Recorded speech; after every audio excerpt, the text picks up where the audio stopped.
This is a lecture for Chapter 8-2. We're going to be talking about calculating and journalizing depreciation expense. So we have two of the same objectives as last time. A new one is calculate and record depreciation expense for a plant asset using straight line depreciation. In case you're wondering, we're on page 222 of your textbook. And we have a couple things to talk about when it comes to depreciation before we get into the actual calculating of depreciation. The first one is, what is depreciation? Well, when we buy things like plant assets, they wear out over time. And so we have this concept in accounting called matching revenue to expenses. What we want to do is match the cost of generating the revenue that we did. And so we use something called depreciation expense. And what that does is it allows us to allocate the cost of that plant asset over what's called a useful life, we'll get to, or over the life of the machinery. And so if we buy a machine that makes t-shirts for us and it's going to be good for 10 years and we paid $100,000 for it, well, we don't want to just have $100,000 up front and say, boom, it costs us $100,000 in year one, and then years 2 through 10, we have none at all. And so we allocate, or we split it up over the life of the machine, and it's called depreciation expense. And it's so that we can match revenue and expenses. So why do we need it? Well, we kind of just covered that. We basically need it so that we can match revenue and expenses. That's pretty much why. What is original cost? There are three factors that we use to calculate depreciation expense, and that's original cost, estimated salvage value, and estimated useful life. And as you just heard, we have two estimates. So 2 out of the 3 factors that we're using are estimates. So original cost is what we originally paid for that. I cannot talk. What we originally paid for that plant asset. That includes any cost that we had to make the asset usable. So that includes the cost of the actual machinery or the asset, whatever it is, the delivery costs, and any necessary installation or setup costs. So all of those are combined together. So this t-shirt machine cost us $100,000 to get it shipped to us. It was $5,000 to get it installed. It was another $5,000. So that means that our final cost for this asset was actually $110,000 instead of just $100,000.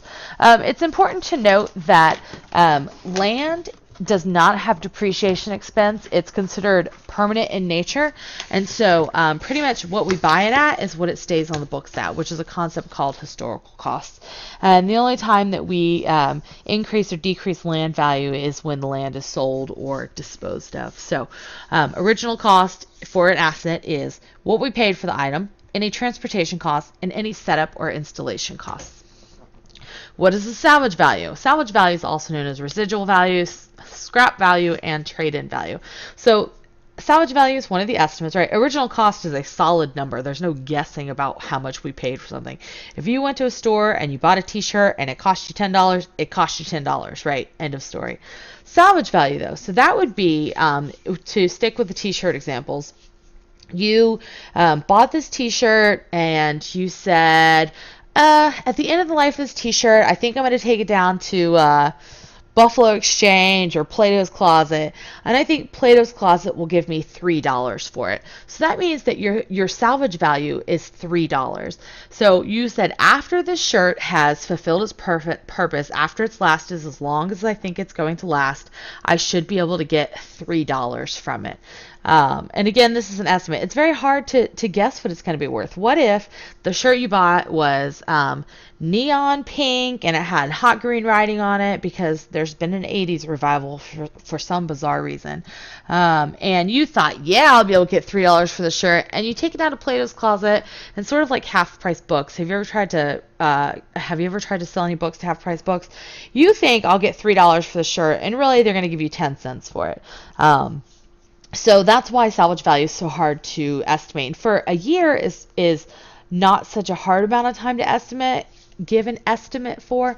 But if you're looking at something like a 10-year, what's called useful life, you think you're going to have this equipment for 10 years, that's going to be much harder to guess what the market's going to be like in 10 years. So original cost, what you paid for it, including transportation, installation. Salvage value is what you think you can get for it at the end of the life of the item. And then what is useful life, which we probably should have talked about this before we started talking about salvage value. So useful life is how long you think that this equipment, or like we were just saying, t-shirt, will be good for. So t-shirt, let's say our t-shirt making example, we think that it will last us for 10 years. And this too is an estimate because who knows, maybe there's a catastrophic power failure at school and it blows up, and so we only got 5 years out of it where we thought we were going to get 10 years. Or maybe they stop updating the software, like it's not supported anymore, kind of like Microsoft XP is not going to be supported anymore, and so rather than getting 10 years out of it, we got 8 years. Or maybe we thought we were going to get 10 years out of it and we got 17 years out of it. So usually for useful life, you base it on past experience. If this is not our first t-shirt machine, we may know how long they last for approximately, or maybe the manufacturer gives us an estimate.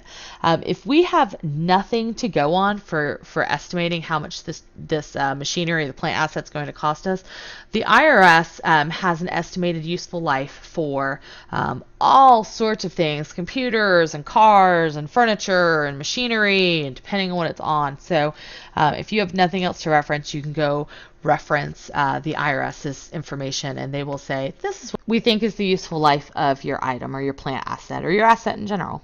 The next thing that we're going to discuss is calculating depreciation. In particular, we're going to calculate straight line depreciation. So more math, yay math! On January 2nd, 2013, Appliance Center bought a computer for $2,000 with an estimated salvage value of $175. There should be a dollar sign right here. And an estimated useful life of 5 years. Okay, think about that for a second. Bought a computer for $2,000. I should actually probably turn this back to like 2000 when this textbook was written, because the only time you buy a computer for $2,000 anymore is if it is like a super duper crazy computer that can do all sorts of insane stuff with major processing power and major memory. So it's a lot of money. Anyway, that's kind of beside the point though. So we need to talk about how we calculate depreciation. Well, we're going to use the straight line depreciation method. And what that means is that we divide the depreciation evenly over the useful life of the asset. So year 1, it'll have the same amount of depreciation as year 2, the same amount as year 3, the same amount as year 4, and the same amount as year 5. So it's split evenly between all of the years of the useful life. So how do we go about doing this? Well, first thing is that we need to know the original cost. The original cost was $2,000. Next, we need to know the estimated salvage value. That's $175. So we take our $2,000, we back out the estimated salvage value, which is $175. So we're saying that between the first day we buy this item and the last day that we sell this item, it cost us $1,825 to use this item, right? So this is our estimated total depreciation expense. Over the 5-year useful life of this item, we want to account for $1,825. Remember, straight line, we're going to account for that amount evenly over the useful life, which is 5 years. So estimated years of estimated useful life is 5 years. And that means that we're going to take that $1,825, the amount that we'll have used of that equipment to generate revenue over 5 years, and we get an annual depreciation expense of $365. And that we use that to calculate our book value. So we have our beginning book value minus our annual depreciation, which equals our ending book value. And I actually hate that it says annual depreciation. What it should say here is accumulated depreciation, because we keep track of the accumulated depreciation. If you're in year 3 and, well, okay, this is going to get complicated. If you're in year 3 and you look at the beginning book value, now in my mind, beginning book value is this original cost. But what the book is saying is that it's the beginning book value of that year. So if you're looking at year 3, and I don't know why it doesn't actually explicitly explain this. It does explain it on page 223 in your textbook, but it's the beginning book value of the year that you're looking at minus the annual depreciation expense of the year you're looking at equals the ending book value. Another way to write this would be to be beginning book value minus accumulated depreciation equals your ending book value. And I'm going to make you a chart in a second, and we're going to fill it out together. So you can get a better look at this, because I really don't like the way that the book explains this. Now there's another way to look at this.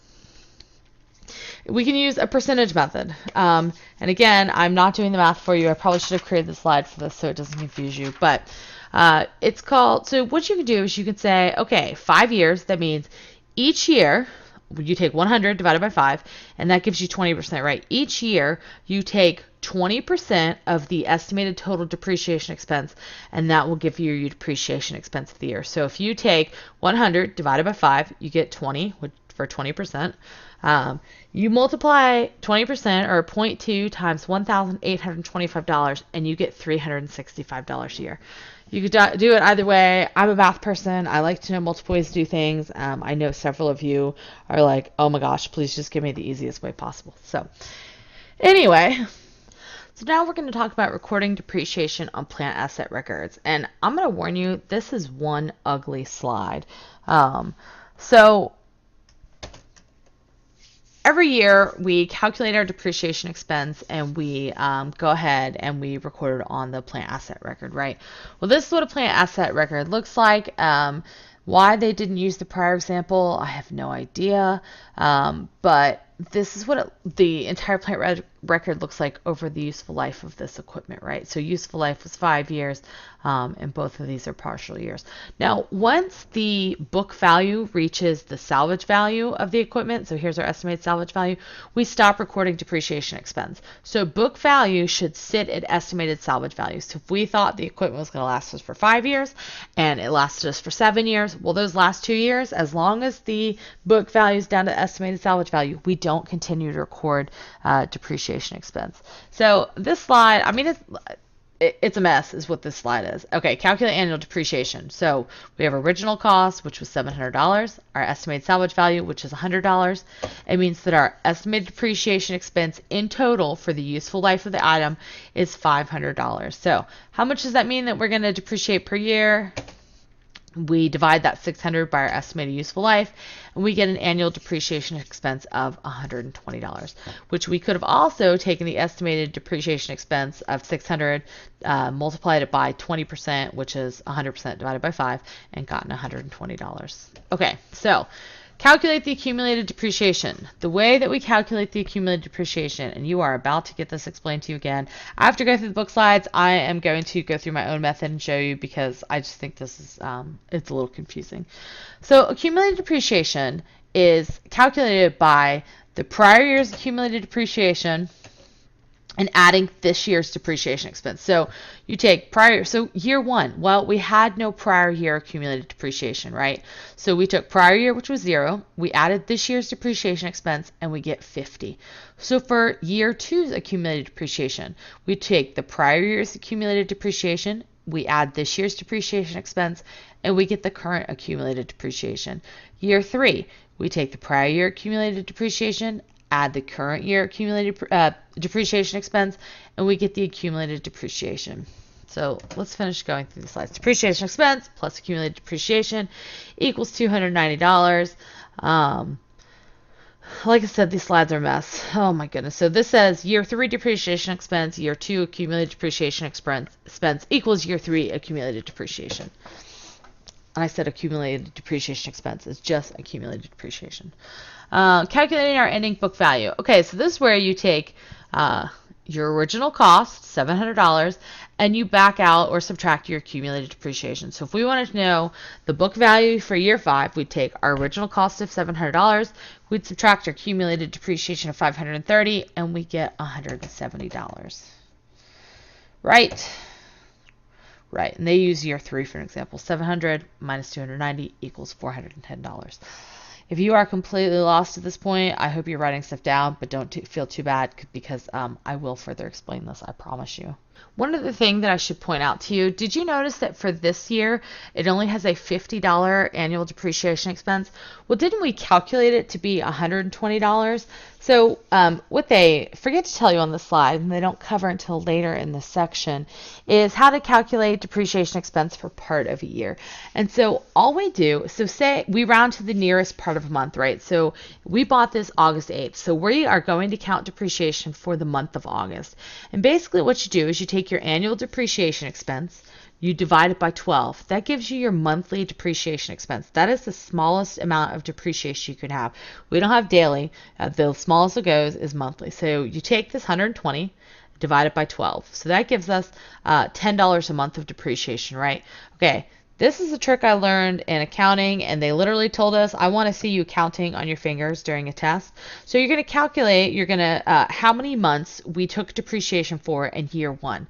Okay, I know you guys can't see me because I'm at home recording this, but I am counting on my fingers right now. August, September, October, November, December. We need to take depreciation for 5 months. So 5 months times $10 is 50, and that's how they came up with this $50 for the first year of depreciation.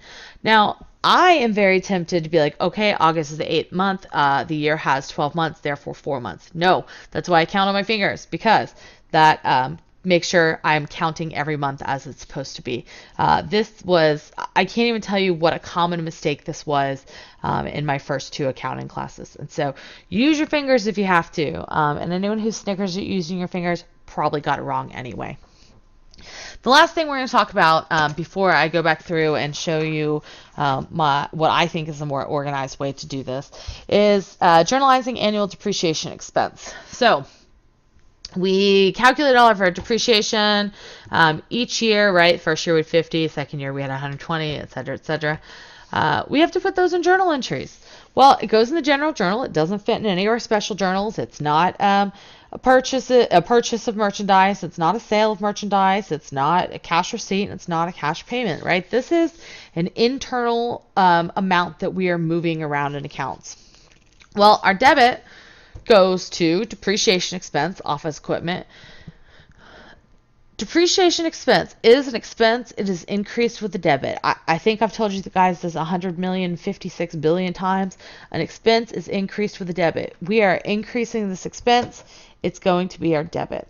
The other side of that is accumulated depreciation. Accumulated depreciation is a contra asset account. It reduces the balance of an asset account. Just like an expense reduces the balance of the capital account, accumulated depreciation is a contra asset account, and it reduces the balance of the assets of a particular asset account. So that is a great test question. Accumulated depreciation is a contra asset account. Anyway, so knowing that it's a contra asset account, that means it has an opposite of normal balance, right? Contra does. So office equipment is going to be an asset. Well, a contra asset, a normal asset has a debit balance. A contra asset has a credit balance, right? So contra asset, that means that we're going to increase it with a credit. And again, they're using yet another example rather than using the same example throughout the chapter. So here's our, and don't forget that when we record depreciation expense, it's adjusting entry at the end of the fiscal period. That was something you guys learned in Accounting 1. You may not remember that. So, okay, this is our entry, right? This is the T accounts. I don't know why they didn't put the T accounts for the journal. I don't know why I didn't reorganize it for you guys. But here's our T accounts. Here's how we analyze it. This is our new balance in our accumulated depreciation account. That means that we take the original cost of the item, we subtract out this amount, and that's our book value. And that's it for this one. Listen to part 2 of this lecture now, please.